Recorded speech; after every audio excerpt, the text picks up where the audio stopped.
About 6 in the morning,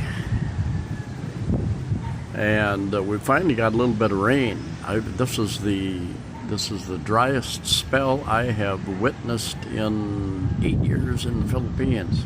A couple of droughts, 2015, 2019. Here we are, 2024, and it's been pretty much been over a month, and we haven't had any rain. I think a couple nights ago we had just a tiny little bit, but